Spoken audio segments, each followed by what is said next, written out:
Hi friends, welcome back to GK Today. இன்னைக்கு நாம இந்த வீடியோல என்ன இன்ஃபர்மேஷன் பார்க்க போறோம்னா போர்ட் கோட் எப்படி எடுக்கிறதுங்கறத பத்தி தான் இந்த வீடியோல நம்ம பார்க்க போறோம். போர்ட் கோட் அப்படின்னா என்னன்னு பாத்தீங்கன்னா, இப்போ நம்ம ஒரு நெட்வொர்க்ல இருந்து வேற நெட்வொர்க்குக்கு சிம்மை சேஞ்ச் பண்றோம் அப்படின்னா நம்ம வந்து பாத்தீங்கன்னா அபிஷியலா ஒரு மெசேஜை அந்த கம்பெனிக்கு அனுப்பணும். ஸோ அங்கிருந்து ஒரு கோடு கொடுப்பாங்க. அந்த கோடு மூலியமா தான் நம்ம இன்னொரு நெட்வொர்க்குக்கு சேஞ்ச் பண்ண முடியும். சரிங்களா? அதை எப்படி எடுக்கிறதுங்கிறத பத்தி தான் இந்த வீடியோல நம்ம டீட்டெயிலா பார்க்க போறோம். ஸோ வாங்க வீடியோக்குள்ள போலாம்.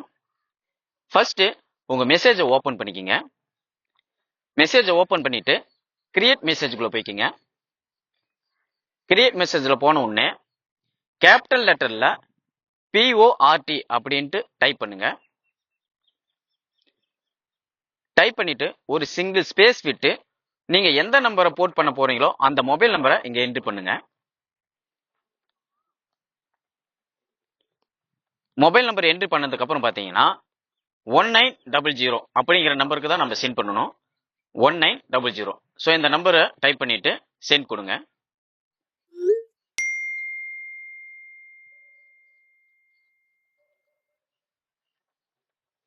சென்ட் கொடுத்ததுக்கு அப்புறம் பாத்தீங்கன்னா ஒரு 5 மினிட்ஸ் வெயிட் பண்ணுங்க. நம்மளுக்கு ஒரு ரிப்ளை மெசேஜ் வரும். 1901 அப்படிங்கிற நம்பர்ல இருந்து நம்மளுக்கு ஒரு மெசேஜ் வரும். ஸோ நம்மளுக்கு வந்துருச்சு. ஸோ இதாங்க நம்மளோட போர்ட் கோடு. நம்மளோட மொபைல் நம்பர் இங்க என்ட்ரி ஆயிருக்கு பாருங்க. ஸோ இந்த கோடு மூலியமா தான் பாத்தீங்கன்னா நம்ம ஒரு ஏர்டெல் ஆஃபீஸ்லயோ இல்ல ரீட்டைலர் ஷாப்லயோ சிம்மை ஒரு நெட்வொர்க்ல இருந்து இன்னொரு நெட்வொர்க்குக்கு நாம சிம்மை சேஞ்ச் பண்ணிக்க முடியும். ஸோ இந்த வீடியோ உங்களுக்கு பிடிச்சிருக்குன்னு நினைக்கிறேன். ஸோ இந்த வீடியோ பிடிச்சிருந்தா ஒரு லைக்கை போட்டு விடுங்க. உங்க நண்பர்களுக்கும் மறக்காம ஷேர் பண்ணுங்க. மீண்டும் நல்லதொரு இன்ஃபர்மேஷனில் உங்களை சந்திப்போம். நன்றி.